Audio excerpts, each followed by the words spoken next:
الحمد لله نحمده ونستعينه ونستغفره ونؤمن به ونتوكل عليه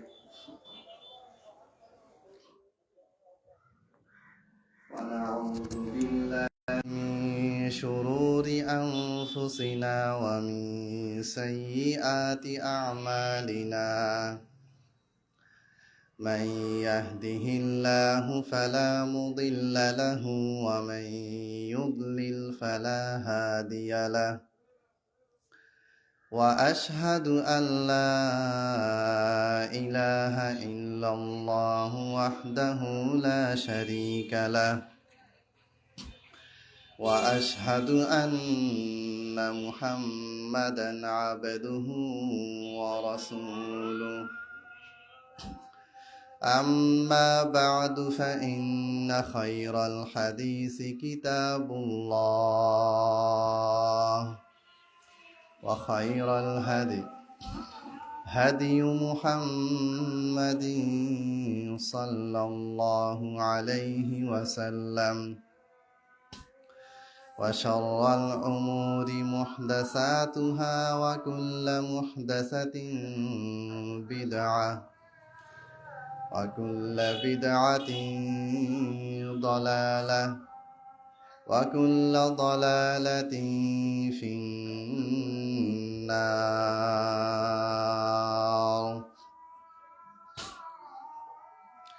بعد أعوذ بالله من الشيطان الرجيم بسم الله الرحمن الرحيم يا أيها الذين آمنوا اتقوا الله حق تقاته ولا تموتن إلا وأنتم مسلمون يا أيها الناس اتقوا ربكم الذي خلقكم من نفس واحدة وخلق منها زوجها وبث منهما رجالا كثيرا ونساء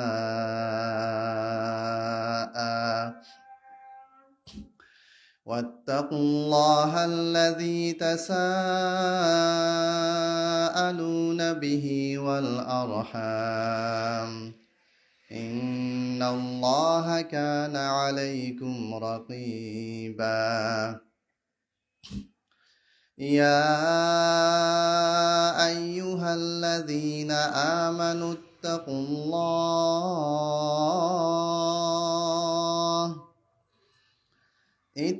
الله وقولوا قولا سديدا يصلح لكم أعمالكم ويغفر لكم ذنوبكم ومن يطع الله ورسوله فقد فاز فوزا عظيما.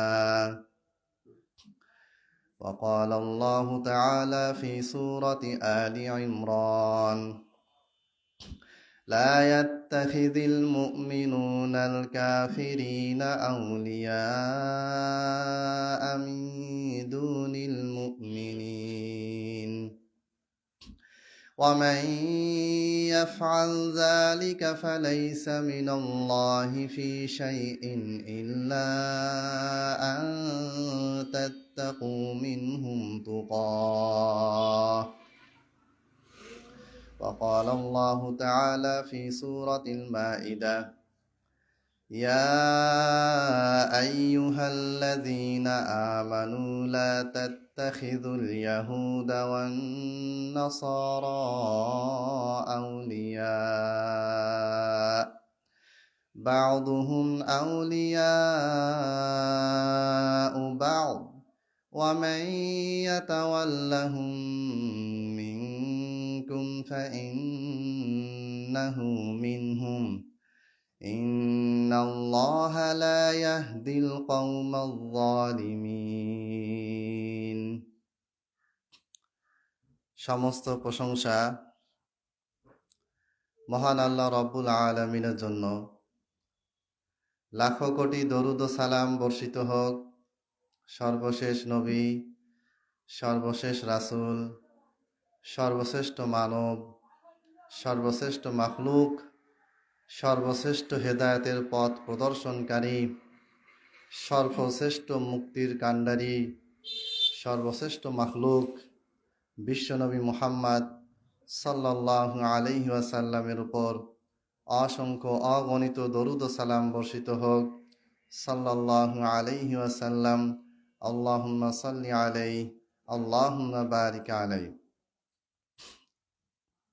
সম্মানিত উপস্থিতি, আমরা ধারাবাহিকভাবে যে বিষয় নিয়ে আপনাদের সামনে আলোচনা করেছিলাম, যে সালাতে আমরা যে সকল ভুল ত্রুটি করি, এই শিরোনামে আমরা 4টি পর্ব আলোচনা করেছি। আজকে আমরা 5ম পর্বে যাব ইনশাআল্লাহ। তবে তার আগে বাংলাদেশে চলমান অনেকগুলি বড় বড় সংকট রয়েছে, যে সংকটগুলির আলোচনা খুতবার এই সংক্ষিপ্ত পরিসরে সম্ভব নয়, এবং যেই সংকটগুলি দীর্ঘদিন ধরে মুসলিম উম্মার মধ্যে চলে আসছে, যেই সংকটগুলির মধ্যে আমাদেরকে বারবার ধাক্কা দিয়ে ফেলে দেওয়া হচ্ছে, আমাদেরকে সামনে অগ্রসর হতে দেওয়া হচ্ছে না।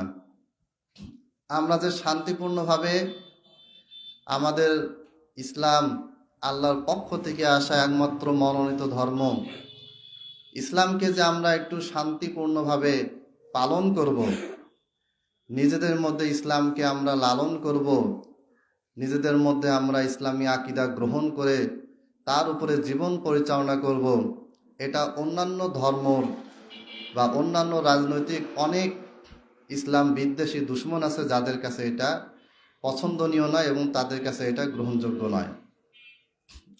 তাদের ব্যাপারে আল্লাহ তাআলা কোরআনে বলেছেন, ইউরিদুনা লিইউতফিউ নূরাল্লাহি বিআফওয়াহিহিম, তারা আল্লাহর নূরকে মানে ইসলামকে, কোরআনকে, হাদিসকে তারা নিভিয়ে দিতে চায়। কিভাবে নিভিয়ে দিতে চায়? ইউরিদুনা নূরাল্লাহি ইউতফিউনা নূরাল্লাহি বিআফওয়াহিহিম, তারা তাদের মুখের ফু দিয়ে আল্লাহর নূরকে কি করতে চায়? নিভিয়ে দিতে চায়। ধরেন, সূর্যর প্রচণ্ড তাপ, গোটা বিশ্বব্যাপী আমরা সূর্যের তাপ আমরা সহ্য করি, সূর্যের তাপ, চাঁদের আলো আমরা পাই। এক্ষণে কোনো ব্যক্তি যদি মনে করে সে ফু দিয়ে সূর্যের আলোকে সরাই দেবে দুনিয়া থেকে, তাহলে এটা কখনোই সম্ভব নয়। সূর্যের আলো যেভাবে গোটা পৃথিবীতে তার কিরণ দেয়, আলো দেয়, জ্যোতি দেয়, আল্লাহর প্রদত্ত, আল্লাহর পক্ষ থেকে আসা ইসলাম, এর চেয়ে অনেক বেশি উজ্জ্বল আলো, উজ্জ্বল নূর আমাদের মাঝে আলো ছড়িয়ে যাচ্ছে। যদি ফু দিয়ে সূর্যের আলো নিভানো না যায়, তাহলে ফু দিয়ে কি কখনোই আল্লাহর নূরকে নিভানো সম্ভব নয়। আল্লাহ তাআলা তাদের এই প্রচেষ্টাকে মুখ দিয়ে যেন ফু দেই, এই ফু দেওয়ার সাথে তুলনা করেছেন। অর্থাৎ যতই তারা চেষ্টা করুক না কেন, গোটা পৃথিবীর সমস্ত মানুষ তারা যদি জিনের সহযোগিতা নিয়েও আল্লাহর বিরুদ্ধে দাঁড়ায়, ইসলামের বিরুদ্ধে দাঁড়ায়, কোরআনের বিরুদ্ধে দাঁড়ায়, হাদিসের বিরুদ্ধে দাঁড়ায়, তাহলে তারা কোশ্চিনকালও সফল হতে পারবে না। আল্লাহ তাআলা গ্যারান্টি দিয়েছেন, ওয়াদা দিয়েছেন, ওয়াল্লাহু মুতিম্মু নূরিহি ওয়ালাউ কারিহাল কাফিরুন। আরেক জায়গায় আল্লাহ বলেছেন, ওয়ালাউ কারিহাল মুশরিকুন। আল্লাহ তার আলোকে অবশ্যই অবশ্যই প্রজ্বলিত রাখবেন, যদিও কাফেররা, যদিও মুশরিকরা এটা কি চায়, অপছন্দ করে, তারা এটাকে নিভাতে চায়, ইসলামকে পৃথিবী থেকে যদিও তারা মুছে দিতে চায়, কিন্তু আল্লাহ তাআলা অবশ্যই অবশ্যই ইসলামের আলোকে, ইসলামকে এই পৃথিবীর বুকে প্রজ্বলিত করে রাখবেন। তার মানে আল্লাহ তাআলা ওয়াদা দিয়েছেন, মানে এটা অবশ্যই হবে এবং হচ্ছে। গোটা পৃথিবীতে এখন মানুষ ব্যাপকভাবে ইসলামের দিকে আসছে। আমেরিকার সবচেয়ে শক্তিশালী এজেন্ট, গোয়েন্দা সংস্থা FBI, গোটা বিশ্বের যতগুলি বড় বড় গোয়েন্দা সংস্থা আছে, র, মোসাদ, FBI, তার ভিতরে FBI অন্যতম একেবারে শীর্ষস্থানীয় শক্তিশালী একটা গোয়েন্দা সংস্থা। এই সংস্থার একজন ব্যক্তি আরবি ভাষা শেখা শুরু করলেন। যেহেতু তিনি একজন গোয়েন্দা, তাকে বিভিন্ন দেশে যেতে হবে। তাদের কাজ হচ্ছে মুসলমান দেশগুলির ভিতরে গোয়েন্দাগিরি করা, গুপ্তচর বৃত্তি করা। এখন মুসলমান দেশে তারা যাবে, সৌদি আরব, জর্ডান, সিরিয়া ইত্যাদি দেশে যে তারা যাবে, তাদের তো কমিউনিকেশনের জন্য তাদের আরবি জানা দরকার। এরপরে FBI এজেন্ট, তিনি একজন কর্মকর্তা ছিলেন, তিনি আরবি ভাষা শিখলেন। তারপরে আরবি ভাষায় তিনি আস্তে আস্তে গোয়েন্দাগিরি তার কাজ করতে লাগলেন। এক পর্যায়ে তিনি কোরআন পড়া শুরু করলেন। যে পড়ি কোরআনটা, অনেক বই তো পড়ি, গল্প উপন্যাস বিভিন্ন বই তো পড়ি, কোরআনটাও পড়ি। কোরআন পড়া শুরু করলেন। কোরআন পড়তে পড়তে তিনি ইসলাম গ্রহণ করলেন এবং তিনি FBI এত বড় সম্মানিত একটা চাকরি, দুনিয়ার বুকে সবচেয়ে সম্মানিত চাকরিগুলোর একটা হচ্ছে এই গোয়েন্দা বিভাগের চাকরি, সেই চাকরি ছেড়ে দিয়ে তিনি এখন আমেরিকার একটি মসজিদে ইমাম এবং খতিব হিসেবে দায়িত্ব পালন করে যাচ্ছেন, ইসলামের দাওয়াত দিয়ে যাচ্ছেন। বলেন আলহামদুলিল্লাহ। তাহলে গোটা পৃথিবী জুড়ে কাফের মুশরিকরা যতই চাক না কেন, তারা যতই মুসলমানদেরকে মেরে কুচকাটা করুক না কেন, ফিলিস্তিনের একটা এলাকা পুরা মাটিতে ধসে গেছে, সমস্ত বিল্ডিং মাটিতে ধসে গেছে। ছোট 5-7 বছর একটা বাচ্চা ওই ধ্বংসস্তূপের মধ্যে ফাঁকা জায়গায় দাঁড়ায় নামাজ পড়তেছে, এবং সেটা স্যাটেলাইট ড্রোন ক্যামেরার মাধ্যমে ভিডিও করা হয়েছে, গোটা পৃথিবীতে ভিডিও ছড়ায় গেছে। মানুষকে, মুসলমানকে মেরে শেষ করা যাবে, কিন্তু তার ইমানকে শেষ করা যাবে না। এই যে গোটা বিশ্বব্যাপী যে ইসলাম ধ্বংসের যে একটা চক্রান্ত চলছে, তারই একটা অন্যতম একটা সংস্থা হচ্ছে যারা সংগঠিত হয়ে গোটা বিশ্বব্যাপী মুসলমানদেরকে ইসলাম থেকে দূরে সরে নেওয়া যাওয়ার কাজ করছে, ইসলামকে ধ্বংস করার কাজ করছে। তাদেরই অন্যতম একটা সংগঠন, অঙ্গ সংগঠন হচ্ছে ইসকন। আমরা মনে করি যে ইসকন শুধু হিন্দুদের সংগঠন, এটা টোটালে ভুল কথা। সমস্ত হিন্দু ইসকনের সাথে জড়িত নয়, এবং ইসকন সদস্য তারা যেই মতবাদ প্রচার করে, তারা যে কৃষ্ণকে যে তারা প্রভু হিসেবে প্রচার করে, এটা বাকি অন্যান্য সমস্ত হিন্দু কিন্তু এখানে একমত নয়। আর এই ইসকন এটা প্রতিষ্ঠিত হয়েছে আমেরিকার নিউ ইয়র্কে, এটা ভারতেও হয়নি। এখন ভারতে এটা হেডকোয়ার্টার স্থাপন করা হয়েছে। বাংলাদেশে যেই সময় যুদ্ধ চলছিল 1970-71 সালে, যেই সময় বাংলাদেশের মানুষের খুব খারাপ অবস্থা, ওই সময় বাংলাদেশে ইসকন ঢুকে।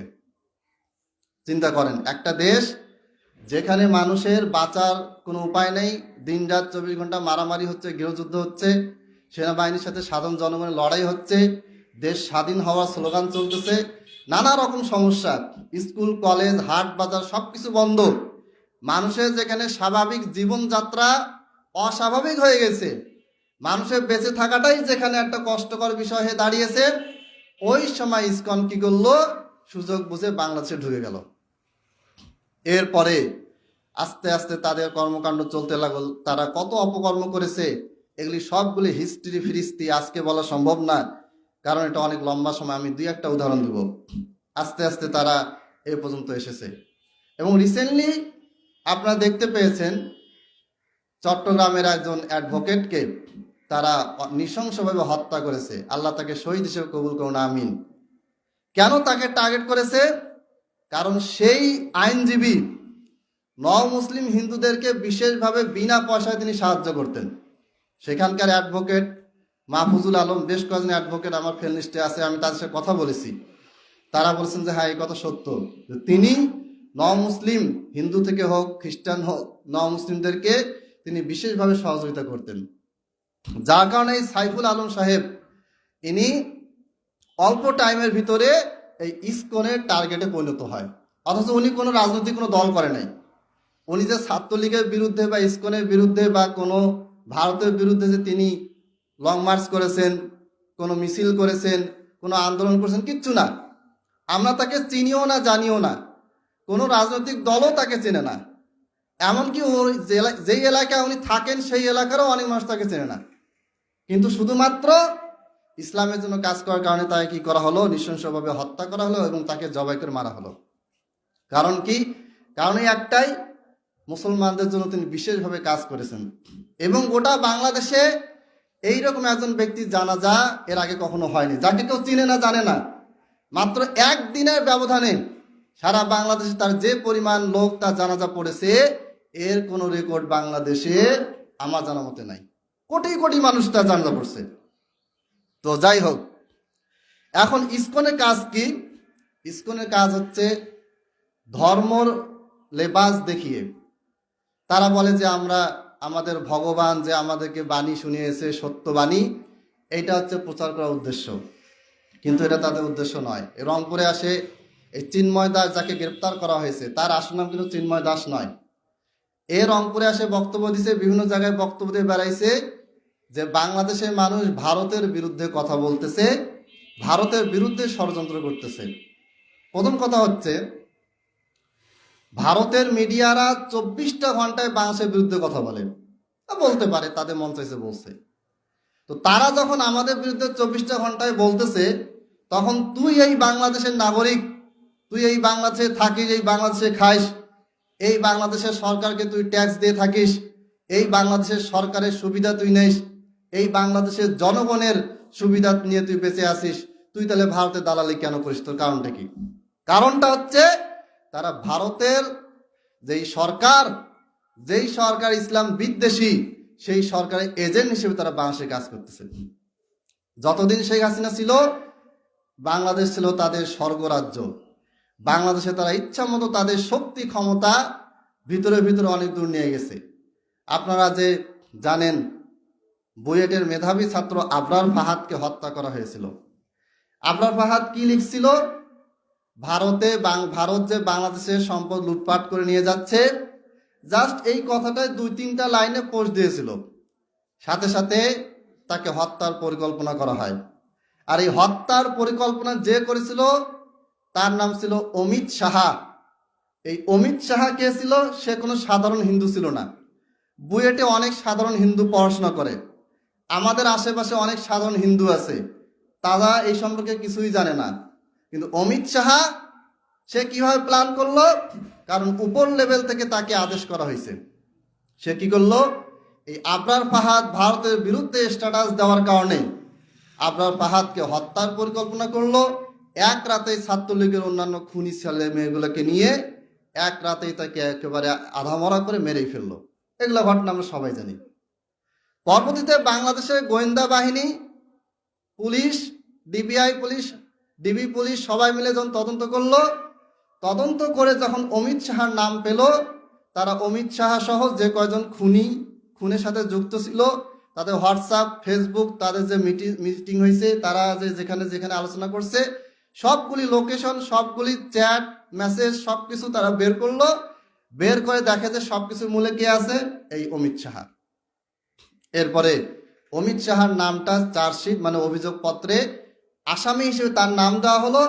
এরপরে অন্যান্য মুসলমান ঘরে জন্ম নেওয়া ছাত্রলীগের যেগুলো খুনি ছিল, আমাদের সৈয়দপুরেরও একটা ছেলে ছিল যে বিজ্ঞান কলেজ থেকে চান্স পেয়েছিল, এদের নামে একটা লম্বা লিস্ট হলো। সেটা সাংবাদিকরা প্রচারও করলো।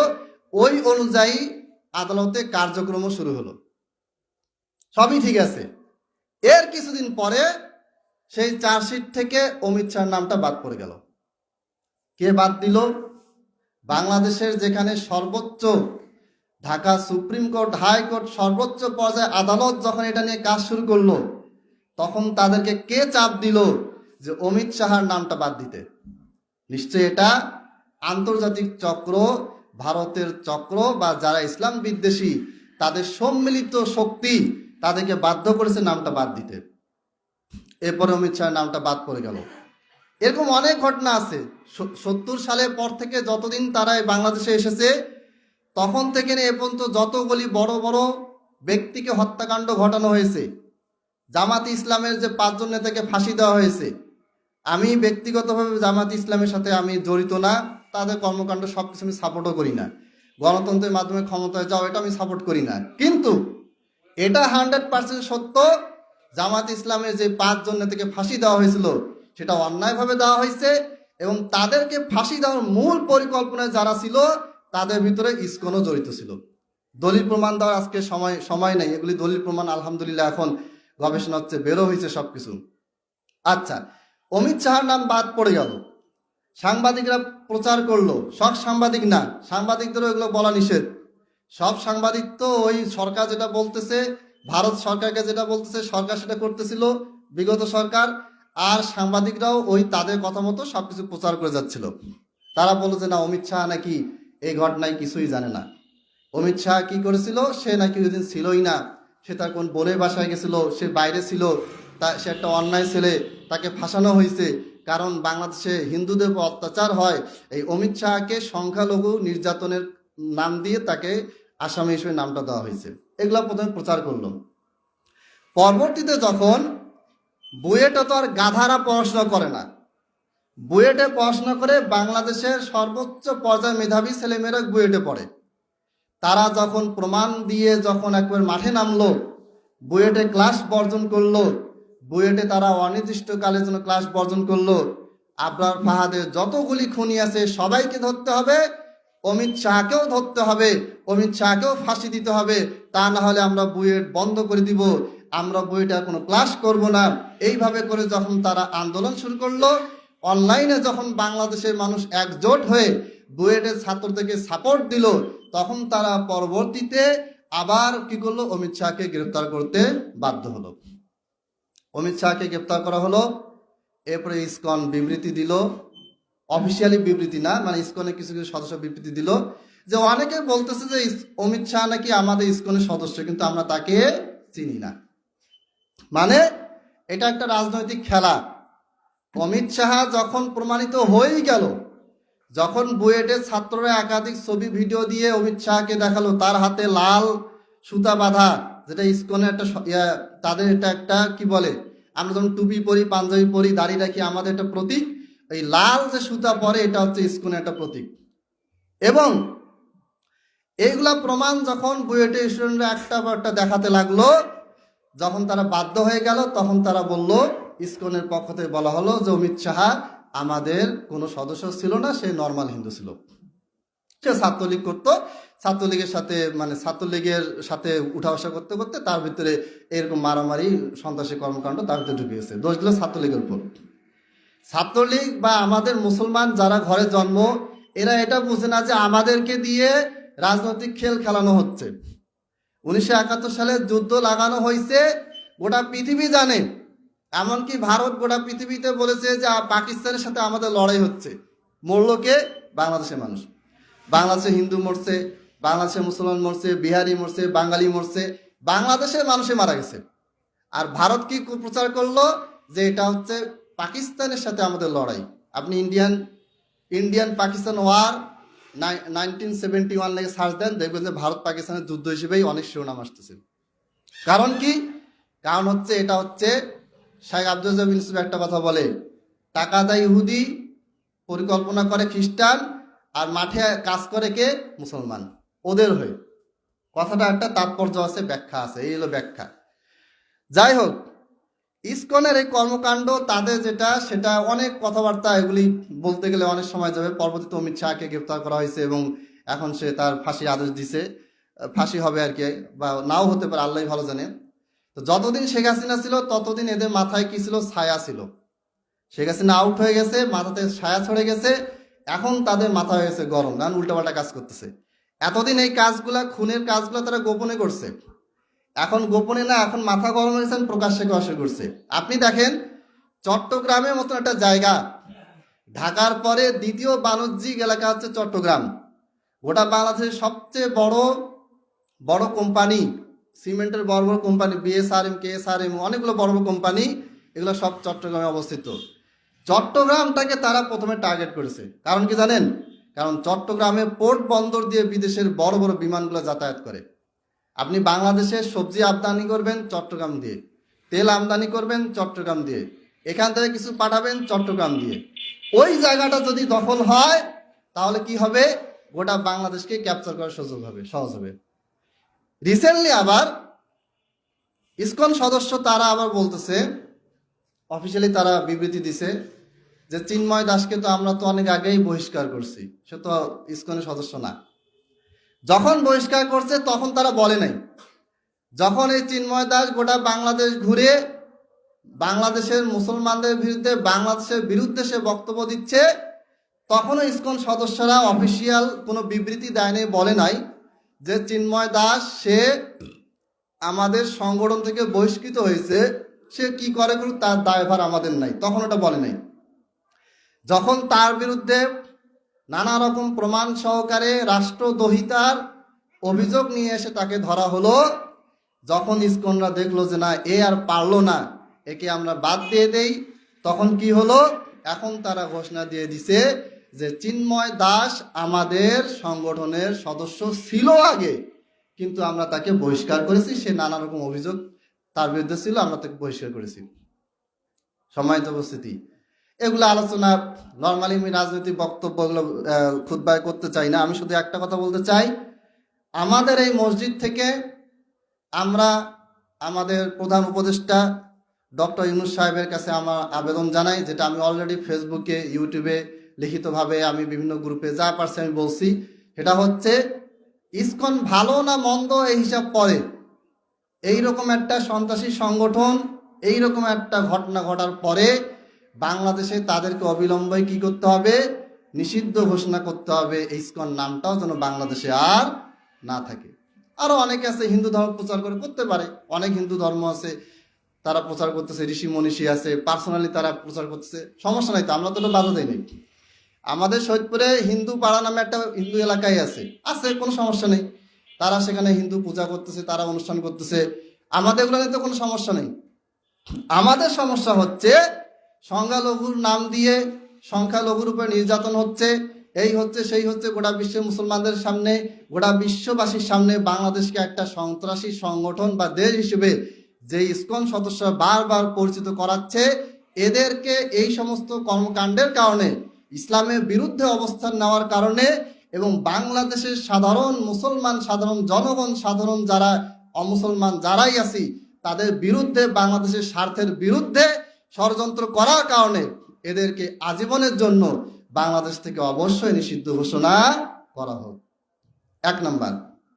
2 নাম্বার, তারা 70 সাল থেকে এ পর্যন্ত কি কি কাজ করেছে, গোপনে গোপনে তারা কতগুলি মিশন করেছে।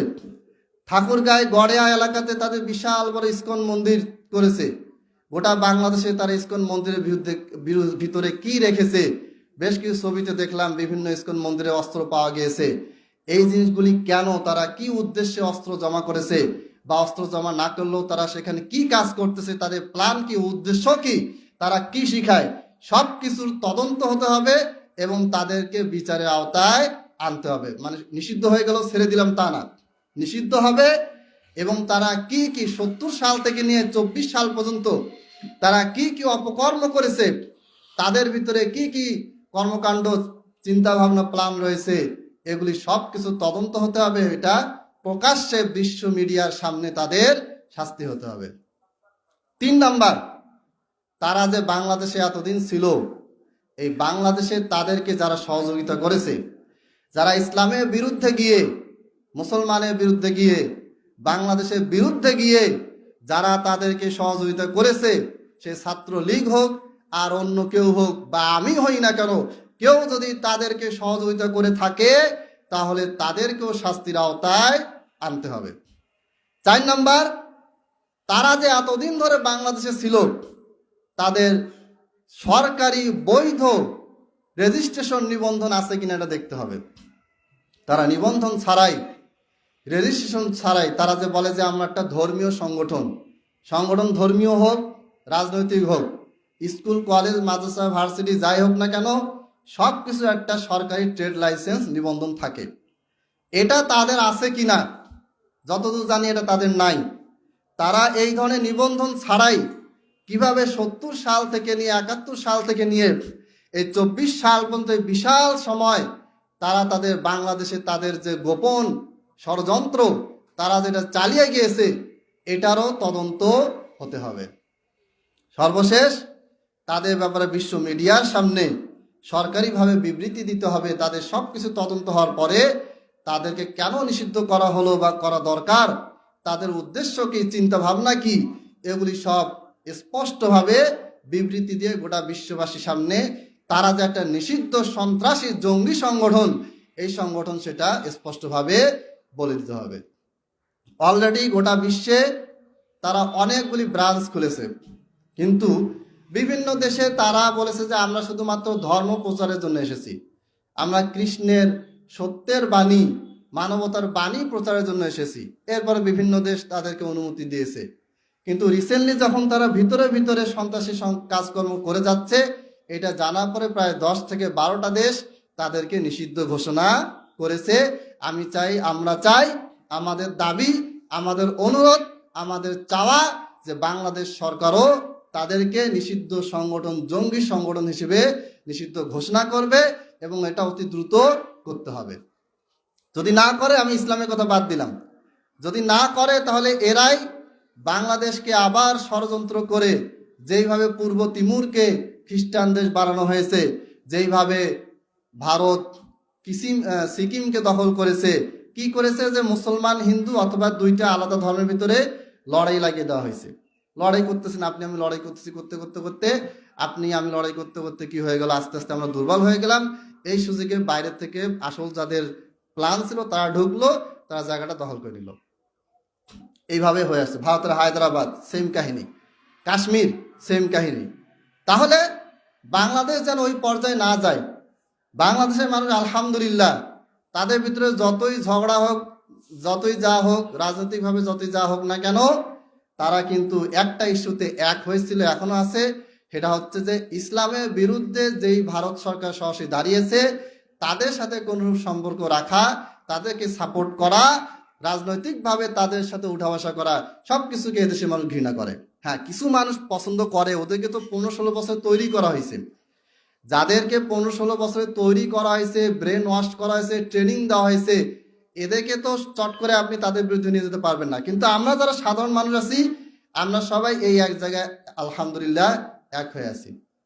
এবং আমরা এক হয়ে আছি বলেই, এর আগে কি হয়েছে, কোনো একটা মসজিদে ঢুকেছে, তারা বিভিন্ন রকম অপমান করেছে, ওই এলাকার মুসল্লিরা তারা প্রতিবাদ করেছে, মুসল্লিদেরকে গ্রেপ্তার করা হয়েছে। বলা হচ্ছে যে মুসল্লিরা কি করতেছে, মুসলমানরা কি করতেছে, এরা দেশকে অস্থিতিশীল করতেছে, দেশের পরিবেশটাকে নষ্ট করতেছে। অথচ মুসল্লিদের ওখানে জুতা পরে ঢুকেছে, প্রশাসন জুতা পরে ঢুকছে, হিন্দু লোক যায় ওখানে, যায় জুতা পরে ঢুকে বক্তব্য দিছে, বলে যে এই মসজিদ আমাদের জায়গা, বাইতুল মুকাররম নাকি তাদের মন্দিরের জায়গা ছিল। এই ঘোষণাগুলো যখন তারা এগুলো আগে থেকে বলে আসতেছে, ওরা যখন এই ইসকন সদস্যরা বা এরা যারা ছিল ভারতপন্থী, তারা এই কথাগুলি বলেছে, আমরা প্রতিবাদ করলে আমাদেরকেই সরকার ধরেছিল।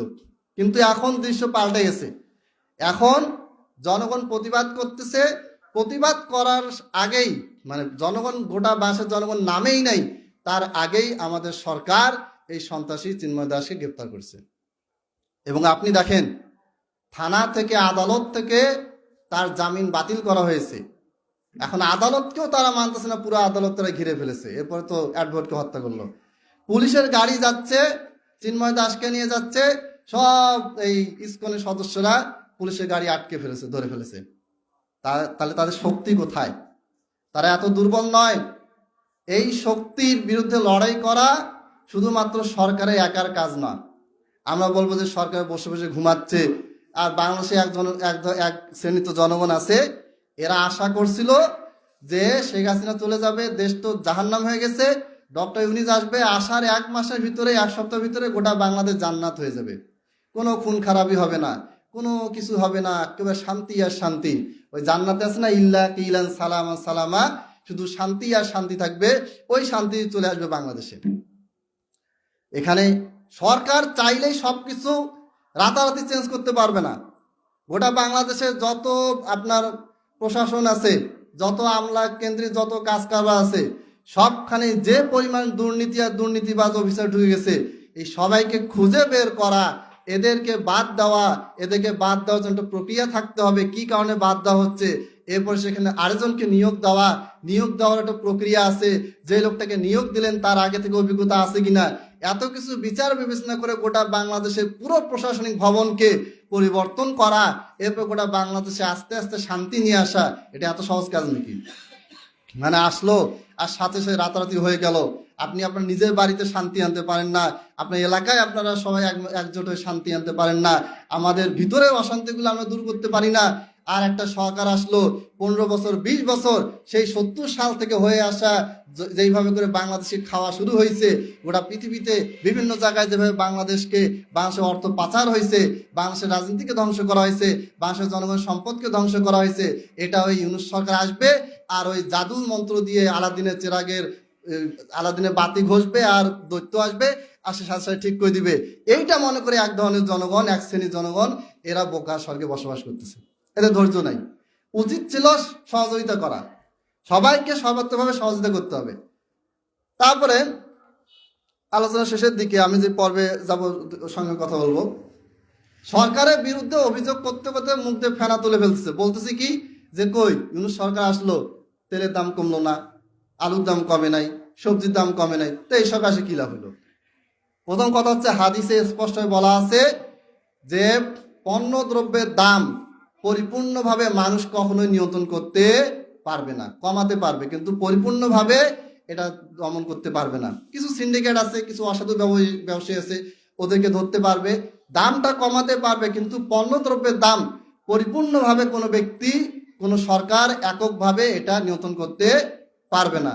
2 নাম্বার, বাংলাদেশে 6 বার বন্যা হলো। এই বন্যাটা, এটা আকাশ থেকে পানি পড়ার কারণে বন্যা হয়নি, বন্যা ঘটানো হয়েছে। হওয়ার কারণে গোটা বাংলাদেশের হাজার হাজার কত হেক্টর জমি, ফসলের আবাদ একেবারে রাতারাতি নষ্ট হয়ে গিয়েছে, ধান নষ্ট হয়ে গেছে, আলু নষ্ট হয়ে গেছে, সবজি নষ্ট হয়ে গেছে। এগুলি নষ্ট হওয়ার কারণে একেবারে মানুষের বাড়ির প্রথম তলা, দ্বিতীয় তলা পর্যন্ত পানি উঠেছে। এই যে ব্যাপক ক্ষয়ক্ষতি হয়েছে, এই ক্ষয়ক্ষতির কারণে আমরা যে চাল খাচ্ছি, এগুলো কোত্থেকে আসবে? বাইরে থেকে ইম্পোর্ট করা লাগছে, বাইরে থেকে নিয়ে আসা লাগছে। যখন আপনি বাইরে থেকে মাল ইম্পোর্ট করবেন, তখন জিনিসের দাম হবে 10 টাকা, আর ইম্পোর্টের খরচ দিতে হবে 5 টাকা। এই হয়ে গেল আপনার কাছে 16 টাকা দাম হয়ে গেল। অথচ আপনি ভাবতেছেন এটার দাম তো 10 টাকা, আসলেই 10 টাকা। কিন্তু যখন আমাদের বন্ধু রাষ্ট্র ইচ্ছা মতন পানি দিল, যে নাও পানি খাও, বেঁচে থাকো, তখন আমরা তো এই যে ভয়াবহ অবস্থা, এই ভয়াবহ অবস্থায় তো আমাদের জানই বাঁচে না। সবজি টবজি আর ওই ক্ষেত খামার সব তো ধ্বংস হয়েছে। কত যে খামার গরু এই পানিতে ভেসে মারা গেছে। গরু তাদের মা হয়, কিন্তু এরা তাদের মা হয় না, কি হয় কি আল্লাহ ভালো জানে। এখানে আবার তারা মাকে আর সম্মান করলো না। তো এগুলো অনেক বিষয় আছে, যার কারণে সরকার চাইলেই একবারে রাতারাতি সবকিছু করতে পারবে না। সেই 70 কেন, আরো আগে যান। আমি যে আবুল মনসুর আহমদ, এরপরে আবুল কালাম শামসুদ্দিন, তারপরে মৌলানা আকরম খাঁ, এই সমস্ত বড় ব্যক্তিদের যেগুলো জীবনী লেখা হয়েছে, যেগুলো বই লেখা হয়েছে, তারপরে তাদের যে বক্তব্যগুলি আছে, এগুলো যদি আপনি দেখেন, সেই 1970-75 অনেক আগে 30, 32, 35 সেই সময় থেকেই ইন্ডিয়ান যে নানান যে ভারতীয় যে আগ্রাসন বাংলাদেশের উপরে, তাদের যে একটা লোভ, তাদের যে একটা ক্ষোভ, তাদের যে এই দেশের সম্পদের প্রতি লোভ, এই দেশের মানুষকে হিন্দু বানানোর যে তাদের একটা প্রোগ্রাম, এই সব কিছুর বিরুদ্ধে তারা তখন থেকে বলে আসতেছে। এটা আজকের ষড়যন্ত্র না, এটা সেই তবে থেকে সব চলে আসতেছে, শত শত বছর ধরে চলে আসতেছে। সেটাকে বাংলাদেশ সরকার, নতুন সরকার গঠন হয়ে একদিনে সব উল্টাই দিবে? এটা কি সম্ভব? সম্ভব না। এই জন্য আল্লাহ তাআলা কোরআনে একাধিক জায়গায় বলেছেন, তার মধ্যে একটা প্রসিদ্ধ আয়াত, ইয়া আইয়ুহাল্লাযীনা আমানু, হে ঈমানদারগণ, ইস্তাইনু বিস-সাবরি ওয়াস-সালাহ, তোমরা আল্লাহর কাছে সাহায্য চাও ধৈর্যের সাথে এবং সালাতের সাথে। তো আমাদের ভিতরে ধৈর্যও নেই, সালাতও নেই, তাহলে কেমন করে উন্নতি আসবে? খালি ওই সরকার গায়ে চাপাই দিলে হবে? আপনার আমার কাজ নাই, আপনি আমি তো সুদ ছাড়ি নাই। আগের সরকারের আমলে সুদ খেয়েছি, ঘুষ খেয়েছি, এখন কি আমি সুদ ছাড়ি দিছি? নতুন সরকার যে আসছে সে ভালো না মন্দ আমি জানি না, সে তার হিসাবটা আলাদা, কিন্তু জনগণের হয়ে কাজ করতেছে। এবং হাদিসে বলা হয়েছে, যেই ব্যক্তি ক্ষমতা চেয়ে নেয় তাকে ক্ষমতা দিবে না, যেটা আমরা এর আগে কয়েকবার আলোচনা করেছি। যেই ব্যক্তি ক্ষমতা চায় না কিন্তু জনগণ তাকে ক্ষমতায় বসায় দেয়, সেই ব্যক্তি ক্ষমতার যোগ্য এবং তার উপর আল্লাহ রহমত করেন। আপনি বলেন তো, ডক্টর ইউনূস কোনোদিন, আমি তার সুদের ব্যাপারে বা যে কর্মকাণ্ডগুলো সাপোর্ট দিচ্ছি না, সেগুলো ভুল ত্রুটি তার আছে, কিন্তু বাংলাদেশে কোনোদিন কোনো রাজনৈতিক দলের ব্যানারে উনি কি জনগণের কাছে একবার ভোট চাইছিল? ভোট চায় নাই। এখনো উনি বলতেছে যে আমি আপনাদের নির্বাচন চাচ্ছেন, ঠিক আছে নির্বাচনের ব্যবস্থা করে আমি চলে যাই, আমার এটা কাজ না। কিন্তু বাংলাদেশের মানুষ, এদের ভালো জিনিস ভালো লাগে না। আমি একটা উদাহরণ দিই। আমাদের প্রতিষ্ঠানে এক অভিভাবক, তার 2 ছেলে, এক ছেলে স্কুলে পড়ে, মাসে 12,000 টাকা করে দেয়, আর আমাদের মাদ্রাসায় 5,000 টাকা আবাসিক, 5 বেলা খাওয়া দাওয়া। সে এটা বেশি মনে হচ্ছে, নিয়ে চলে গেল আরেক জায়গায়। নিয়ে যাওয়ার পরে নতুন জায়গায় নিয়ে গেল, সেখানে তার অনেক প্রবলেম হলো, থাকার সমস্যা, খাওয়ার সমস্যা, আবার দিতে হয় 4,000, 1,000 টাকা বাঁচানোর জন্য কাজটা করছে। করার পরে 2 বছর আর বিভিন্ন জায়গায় ঘোরাঘুরি করে এখন লাস্টে আসে বলতেছে যে আপনারা আবার সামনে বছর ভর্তি নেন। কারণ কি? এইটা আমাদের বাঙালি স্বভাব, ভালো জিনিস ভালো লাগে না। আবার এই সরকার যদি খারাপই হয়, আগের সরকার যদি পছন্দ হয়, ঠিক আছে আন্দোলন করো, আবার আগের সরকার আসুক, তারপর দেখো কি হয়। অতএব আমাদেরকে ধৈর্য ধারণ করতে হবে। আল্লাহ তাআলা বলেছেন ধৈর্য ধারণ করো। ইসমাইল আলাইহিস সালামকে যখন জবে করার জন্য ইব্রাহিম আলাইহিস সালাম নিয়ে গেলেন, তখন তিনি বলছেন সাতাজিদুনি ইনশাআল্লাহু মিনাস সাবিরিন, হে আমার বাবা, আপনি আমাকে অবশ্যই ধৈর্যশীলদের মধ্যে পাবেন। অতএব আমাদের যেটা করণীয়, ধৈর্য ধারণ করতে হবে। যদি আমরা ধৈর্য ধারণ করতে না পারি, তাহলে আমাদের সামনে যে বিপদ আসবে, বিপদ তো আমাদের মধ্যে আছে। ভারতীয় যত মিডিয়া আছে দেখেন, এমন এমন মিথ্যা কথা তারা বলতেছে, যে মিথ্যা কথাগুলির কোনো ভিত্তি নাই। একটা আছে কিছু ঘটনা ঘটছে, ওই ঘটনার আলোকে কিছু মিথ্যা বানায় বললাম। তারা এমন এমন কথা বলতেছে যে কথাগুলো কোনো ভিত্তি নাই। কি? ডোনাল্ড ট্রাম্প ক্ষমতায় আসছে, ডক্টর ইউনূস ভয়ে দেশের পালাই গেছে। কেন ডক্টর ইউনূস পালাবে কেন? ডোনাল্ড ট্রাম্প তো ডক্টর ইউনূসকে সম্মান করে। গোটা পৃথিবীর 192টা নোবেল বিজয়ী ব্যক্তি, তারা এই ডক্টর ইউনূসকে কি করেছে? শুভেচ্ছাপত্র পাঠাইছে। নোবেল বিজয়ী আরো অনেক আছে, কিন্তু ইউনূসের যে মতো নোবেল বিজয়ী পৃথিবীতে এখন নাই। তার যে অর্থনৈতিক plan programme, micro credit system, এটা কি গোটা পৃথিবীর অর্থনীতি, তারা ভাবতেছে যে আগামীকালে ডক্টর ইউনূসের দেখানো অর্থনীতিতে আগামী বিশ্বের অর্থনীতি চলবে। তাহলে এখন এরকম একজন ব্যক্তি পেয়েছেন, যদি শেখ হাসিনার জায়গায় যে বিএনপি আসতো, জামাত আসতো, অন্য কেউ আসতো, ভারত তাদেরকে কুচুকাটা করে দেশকে দখল করে নিত। হাসিনার সাথেই তো পারেনি। 15-16 বছরে এই দলগুলি কোথায় ছিল? খুঁজে পাওয়া যায়নি। জেল, হত্যা, জুলুম, মামলা দিয়ে তাদেরকে দমায় রাখা হয়েছে। আর এখন যদি ডাইরেক্ট ভারত অ্যাকশন নেয়, তাহলে কি এরা থাকতে পারতো? পারতো না। কিন্তু ইউনূস আছে বলে আমরা তার মাধ্যমে আল্লাহ তাআলা আমাদেরকে টিকায় রেখেছেন, এটা মানতে হবে। তার ভুল ত্রুটি আছে, সেটা আলাদা কথা। আল্লাহ তাআলা অনেক সময় কাফের, ফাসেক ব্যক্তিকে দিয়েও কি করেন? মুসলমানদেরকে সাহায্য করেন, দিনকে সাহায্য করেন। এটা মনে রাখতে হবে। অতএব আমাদেরকে ধৈর্য ধারণ করতে হবে। আর আরেকটা জিনিস, সেটা হচ্ছে আমাদেরকে অসহিষ্ণু হয়ে, ইসকন সদস্যরা মুসলমানকে খুন করেছে, মুসলমান অ্যাডভোকেটকে খুন করেছে, এখন আমি গণহারে যে কোনো হিন্দু পারে তার বিরুদ্ধে বলবো, তাকে ধরবো, তাকে মারবো, এটা করা ইসলাম সাপোর্ট করে না। এটা প্রশাসনের কাজ, প্রশাসনের হাতে তুলে দিতে হবে। হ্যাঁ, আমরা যেটা করব, শান্তিপূর্ণভাবে প্রতিবাদ জানাবো, রাস্তায় আমরা শান্তিপূর্ণভাবে আন্দোলন করব, শান্তিপূর্ণভাবে আমরা সরকারকে সহযোগিতা করব, কিন্তু আমরাই মারামারি করে প্রতিবাদের নাম করে খুনাখুনি করে এই ঘটনাটাকে অন্যদিকে নিয়ে যাব না। তাহলে তারা সুযোগ পাবে, তারা বের হয়ে যাওয়ার সুযোগ পাবে, মাঝখানে আমরা নিজেরাই নিজেদেরকে কালারিং করব, ওরাও মিডিয়া, ভারতীয় মিডিয়া সুযোগ পাবে, তারা বলবে যে বাংলাদেশের মানুষ এরকম এরকম, তারা বিভিন্ন হিন্দু জায়গায় হামলা করতেছে, এখানে হামলা করতেছে, ওখানে হামলা করতেছে, এইরকম কথাবার্তা বলে শেষ কি হবে? শত্রু পালায় যাবে, আমরাই ধরা খাবো, আমরাই মারা পড়বো। অতএব আজকের এই খুতবাটা, যদিও এটা বিষয়বস্তু আমার আলাদা, সালাতে ভুল ত্রুটি নিয়ে, কিন্তু এই বিষয়ে কথা বলতে গিয়ে পুরো সময়টা চলে গেল। আমাদের সর্বশেষ দাবি, প্রথম দাবি, মাঝখানের দাবি, শেষ দাবি একটাই, ইসকনকে অবশ্যই অবশ্যই নিষিদ্ধ ঘোষণা করতেই হবে। এটা একটা সন্ত্রাসী সংগঠন, এটা একটা জঙ্গি সংগঠন, এর অসংখ্য প্রমাণ রয়েছে। এই সবগুলি প্রমাণ এখানে দেখানো সম্ভব না। আমি জাস্ট বুয়েটে যে ঘটনাটা, এই একটা ঘটনা দিয়ে প্রমাণ করলাম যে ইসকনের হাত অনেক লম্বা, এর একটা আন্তর্জাতিক মানের একটা সংগঠন। কিন্তু যত বড়ই সংগঠন হোক, যত বড়ই সন্ত্রাসী হোক না কেন, মুসলমান যদি আল্লাহর উপর ভরসা করে, মুসলমান যদি আল্লাহ তাআলার উপর ভরসা করে সামনে যদি এগিয়ে যায়, গোটা পৃথিবীর সমস্ত শক্তিও তাকে কিছু করতে পারবে না। অনেক জ্বলন্ত প্রমাণ আছে। আমি যে ফিলিস্তিনের কাহিনী বলছিলাম, তালুত কি করলেন? তিনি প্রচন্ড জালিম, সেই সময়কার সুপার পাওয়ার জালুত নামক বাদশার বিরুদ্ধে লড়াই করলেন এবং সেখানে তিনি বিজয় লাভ করলেন সামান্য কিছু মানুষকে নিয়ে, গুটিগত কিছু ব্যক্তিকে নিয়ে।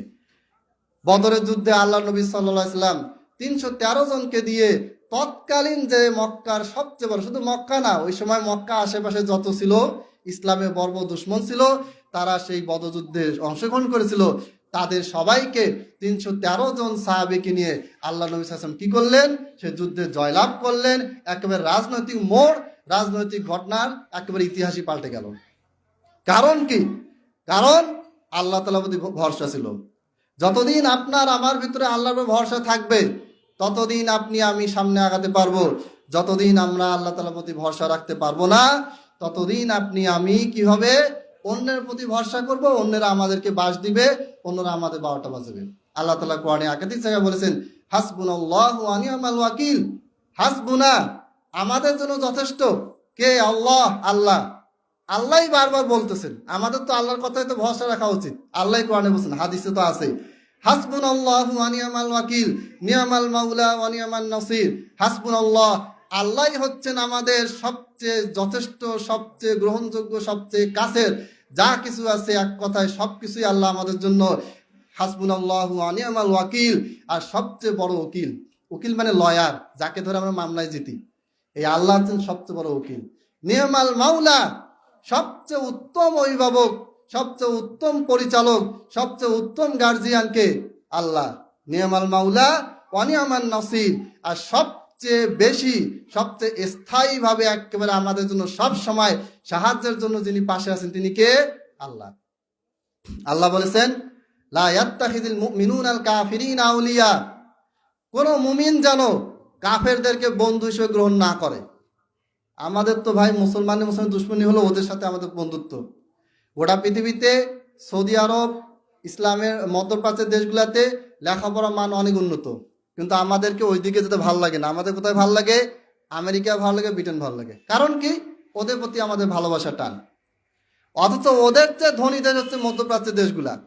সৌদি আরবে আপনি ফ্রি পড়বেন, আমেরিকা হার্ভার্ডে যান, অক্সফোর্ডে যান, আপনি কখনোই সেখানে ফ্রি পড়তে পারবেন না। সেখানে আপনার পড়তে হবে, প্রতি সপ্তাহে ওয়ার্ক, আপনার স্টুডেন্ট ভিসা নিতে হবে, তার ওয়ার্ক পারমিট ভিসা নিতে হবে, প্রতি সপ্তাহে আপনাকে 18 ঘন্টা 17 ঘন্টা কাজ করতে হবে। এইভাবে করে আপনার লেখাপড়া খরচ কি করতে হবে? বহন করতে হবে। সৌদি আরবে যান, তারপরে কাতারে বেশ কিছু বিশ্ববিদ্যালয়, দুবাইয়ের অনেকগুলো ভার্সিটিতে আপনার কোনো খরচ নাই। ওরা আপনাকে প্রতি মাসে টাকা দিবে যে তুমি ছাত্র, তুমি মেহমান, তুমি বিদেশ থেকে আসছো, তোমাকে আমরা মেহমানের মতো করে রাখবো, তোমাকে কোনো কাজ করতে হবে না, খালি পড়াশোনা করো, প্রতি মাসে সরকার তোমাকে এত টাকা, এটাকে আরবিতে বলে মুকাফাআ, আবার হাদিয়া বলে, যে তোমাকে হাদিয়া দেওয়া হবে। কিন্তু আমাদের নজর কোথায়? আমাদের নজর ওই দিকেই। অথচ আল্লাহ তাআলা বলেছেন, লা ইয়াত্তাখিযুল মুমিনুনাল কাফিরিনা আউলিয়া, কোন মুমিন যেন কাফেরদেরকে ঘনিষ্ঠ বন্ধু হিসেবে গ্রহণ না করে। সম্পর্ক থাকবে, রাজনৈতিক সম্পর্ক থাকতে পারে, এরপর অর্থনৈতিক সম্পর্ক থাকতে পারে, বিভিন্ন কোন কোন সম্পর্ক রাখা যাবে সেটাও বলা আছে। কিন্তু আপনি কখনোই তাদের মতো হবেন না। আল্লাহ তাআলা আরেক জায়গায় বলেছেন, ওয়ালান তারদা আনকাল ইয়াহুদু ওয়ালান নাসারা হাত্তা তাত্তাবিআ মিল্লাতাহুম। আপনি ইহুদি খ্রিস্টানদের মতো যদি হন, ওরা আপনাকে গ্রহণ করবে না। ওদের সাথে উঠা বসা করেন, গ্রহণ করবে না।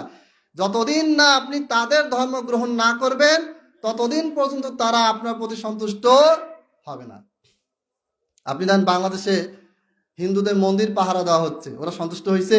মিডিয়া কি আপনার পক্ষে বলছে? না, ওরা আরো উল্টা আরো বিপক্ষে বলতেছে।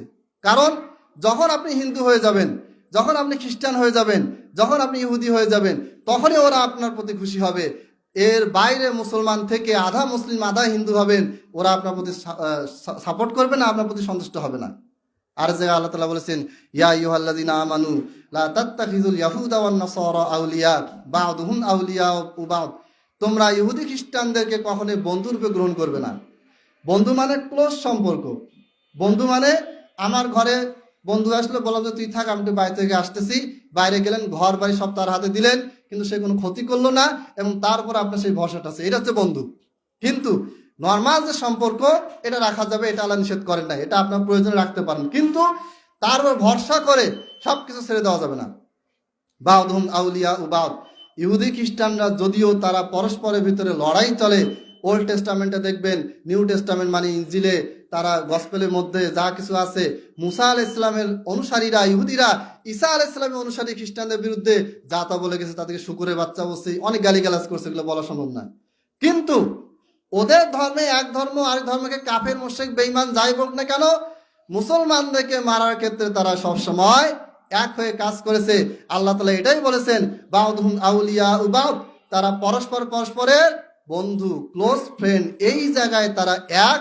সব জায়গায় তাদের ভিতরে দ্বিমত আছে, তাদের ভিতরে লড়াই চলতেছে, সবকিছু চলতেছে, কিন্তু মুসলমানদেরকে মারার জন্য, ইসলামকে ধ্বংস করার জন্য, মুসলমান দেশগুলিকে ধ্বংস করার জন্য, মুসলমানদের সম্পদকে লুট করার জন্য এই কাজে ইহুদি বলেন, খ্রিস্টান বলেন, হিন্দু বলেন, বৌদ্ধ বলেন, যত মুশরিক কাফের ফেরকা আছে, যারা ইসলামের দুশমন, যারা সাধারণ জনগণ, তাদের কথা বলতেছি না, যারা রাজনৈতিক বিশেষজ্ঞ, যারা ইসলামের বিরুদ্ধে কাজ করে যাচ্ছে, তারা সবাই মুসলমানদেরকে মারার জন্য এক।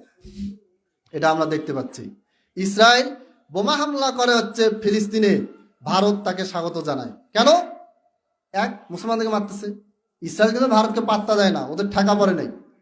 ইসরায়েলে গরুর মাংস ঠিকই খায়, ওরা ভারতকে খুশি রাখার প্রয়োজন মনে করে না, কিন্তু এরা জানাচ্ছে, খুশি জানাচ্ছে। তারা একেবারে ফেসবুকে দেখবেন, অনলাইনে দেখবেন, টুইটারে দেখবেন, তারা কি খুশি করে যে মুসলমানকে মারো, ইসকে মারো, একেবারে ইচ্ছা মতো তাদের খুশি। দিল গার্ডেন গার্ডেন লাগ রাহা হয়, যেমন তেমন আজেবাজে ভাষাতে লিখছে। মানে মুসলমানদেরকে মারা হচ্ছে, মুসলমান শিশুদেরকে হত্যা করা হচ্ছে, ভারতের মানুষদের মন খুব খুশি। কারণ কি? সব মানুষ না, আবার বললাম কি, এটা সব না, কিছু মানুষ যারা ইসলামের বিরুদ্ধে। অর্থাৎ কই ইসরায়েল, কই ভারত, কই হিন্দু রাষ্ট্র, কই ইহুদি রাষ্ট্র, কোনো মিল নাই। দুই ধর্মের ভিতরে কোনো মিল নাই, কিন্তু একটা জায়গায় মিল, মুসলমানকে মারতে হবে, ইসলামকে সরিয়ে ফেলতে হবে। আল্লাহ তাআলা এটাই বলেছেন, ইউরিদুনা, তারা চায়। কারা চায়? হিন্দুরা চায়, ইহুদিরা চায়, খ্রিস্টানরা চায়, এক কথা ইসলামের বিরুদ্ধে যাদের অবস্থান তারা চায়। এবং মুসলমানদের ঘরে, মুসলমানদের মুসলিম নামধারী কিছু মানুষ আছে, তারাও চায়, যারা ইসলামের বিরুদ্ধে চলে গিয়েছে। হয়তো তার নাম মুসলমান, হয়তো সে মুসলমান ঘরে জন্মগ্রহণ করেছে, দেখা যাচ্ছে বাবা হাজি মানুষ, মা অত্যন্ত ধার্মিক পরহেজগার, কিন্তু সন্তান চলে গেছে ইসলামের বিরুদ্ধে। এই সমস্ত যত ব্যক্তি আছে, যত কাফের আছে, তাদের সবাইকে আল্লাহ তাআলা বলেছেন, তারা চায় আল্লাহর নূরকে মুখের ফু দিয়ে নিভিয়ে দিতে, আল্লাহু মুতিম্মু নূরিহি, কিন্তু তা কখনোই হবে না। আল্লাহ তাআলা অবশ্যই তার ইসলামকে, কোরআনকে, হাদিসকে, ইসলামের নূরকে আল্লাহ তাআলা অবশ্যই প্রজ্বলিত করবেন। যদিও কাফেররা সেটা অপছন্দ করে, যদিও মুশরিকরা সেটা অপছন্দ করে। আল্লাহ তাআলা আমাদেরকে বুঝার তৌফিক দান করুন, আমিন। এবং কে বন্ধু, কে শত্রু, এগুলি যেন আমরা বুঝে শুনে চলতে পারি। হাদিসে বলা হয়েছে, আল মারউ আলা দীনি খলিলিহি ফালইয়ানজুর ইলা মান ইউখালিল। প্রত্যেকটা মানুষ তার বন্ধুর দ্বারা কি হয়? প্রভাবিত হয়। বন্ধু যেরকম, আপনিও সেরকম হবেন। বন্ধু সিগারেট খায়, আপনি সিগারেট খান না, 2 বছর 5 বছর 7 বছর চলাফেরা করতে করতে হঠাৎ করে একদিন আপনি সিগারেট নিয়ে টান দিবেন, আস্তে আস্তে তার মতো হবেন। আপনার খারাপ বন্ধু আপনার কাছে ভালো হবে এর সম্ভাবনা খুব কম, কিন্তু আপনার খারাপ বন্ধুর সাথে মিশতে মিশতে আপনি দ্রুত খারাপ হয়ে যাবেন, এর সম্ভাবনা 99.99%। খুব বেশি, খুবই সাংঘাতিক একটা ব্যাপার। এই জন্য আমরা তো নিজেও বিষয়টা বুঝি, আমরা কিন্তু আমাদের বাচ্চা কাচ্চাদেরকে ওই গাঁজাখর নেশাখোরদের সাথে মিশতে দেই না।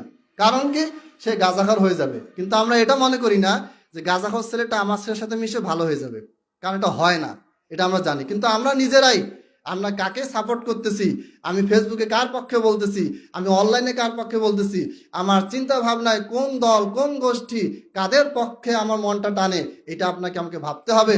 যদি আপনার আমার মন ওই সমস্ত ব্যক্তিদের পক্ষে টানে যারা ইসলামের দুশ্মন, তাহলে কালকে আপনার আমার হাসর তাদের সাথে হবে। আর আপনার আমার মন চিন্তা ভাবনা আকীদা যদি ইসলামের দুশ্মনদের বিরুদ্ধে থাকে, তাহলে ইসলামের দুশ্মনদের বিরুদ্ধে আমাদেরকে আল্লাহ তাআলা, আল্লাহর প্রিয় নবী মুহাম্মদ সাল্লাল্লাহু আলাইহি ওয়াসাল্লাম সাহাবীদের সাথে আল্লাহ তাআলা আমাদেরকে হাসর নাসর করাবেন। অতএব আমাদেরকে বুঝতে হবে আমরা কাদের সাথে কিয়ামতের দিন দাঁড়াবো আর কাদের বিরুদ্ধে দাঁড়াবো। এটা যদি আমরা বুঝতে না পারি, আমাদের আমল, আমাদের আখলাক, আমাদের ইবাদত সবকিছু কি হয়ে যাবে? বাতিল হয়ে যাবে। ওই একটা আমি প্রায় বলি, ওয়াকদিমনা ইলা মা আমিলু মিন আমাল, আল্লাহ তাআলা আপনার কাছে যাবে, আমার কাছে যাবে, এগিয়ে যাবেন, দেখবেন যে দেখি তুমি কি আমল করেছো, ফাজআলনাহু হাবাআম মানসুরা, আমলটা আল্লাহ তাআলা দেখবেন।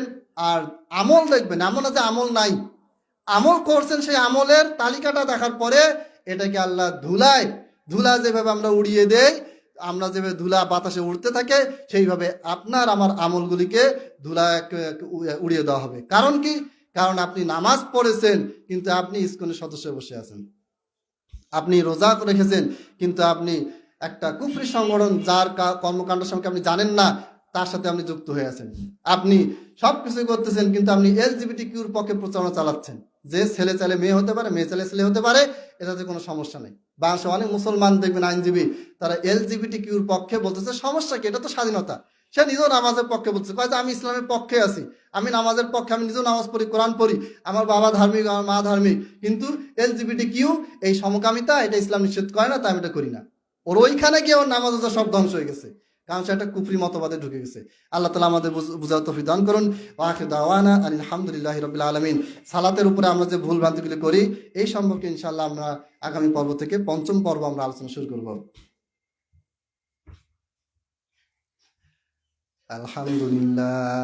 আলহামদুলিল্লাহ নাহমাদুহু ওয়া নাস্তাঈনুহু ওয়া নাস্তাগফিরুহু ওয়া নু'মিনু বিহি ওয়া নাতাওয়াক্কালু আলাইহি ওয়া নাউযু বিল্লাহি মিন শুরুরি আনফুসিনা ওয়া মিন সাইয়্যাতি আ'মালিনা মান ইয়াহদিহিল্লাহু ফালা মুদিল্লা লাহু ওয়া মান ইউদ্লিল ফালা হাদিয়া লাহু ওয়া আশহাদু আল লা ইলাহা ইল্লাল্লাহু ওয়াহদাহু লা শারীকা লাহু ওয়া আশহাদু আন্না মুহাম্মাদান আবদুহু ওয়া রাসূলুহু। اللهم صل على محمد وعلى آل محمد كما صليت على إبراهيم وعلى آل إبراهيم إنك حميد مجيد. اللهم بارك على محمد وعلى آل محمد كما باركت على إبراهيم وعلى آل إبراهيم إنك حميد مجيد. একটু জায়গা করে দেন, মুরব্বী আসেন, বসেন, দাঁড়ায় আছেন বাইরে, একটু আপনারা সামনে ফাঁকা কোণ করলে যারা দাঁড়ায় আছে বসতে পারবেন। ربنا آتنا في الدنيا حسنة وفي الآخرة حسنة وقنا عذاب النار. عباد الله رحمكم الله، إن الله يأمر بالعدل والإحسان وإيتاء ذي القربى وينهى عن الفحشاء والمنكر والبغي يعظكم لعلكم تذكرون. فاذكروني أذكركم واشكروا لي ولا تكفرون.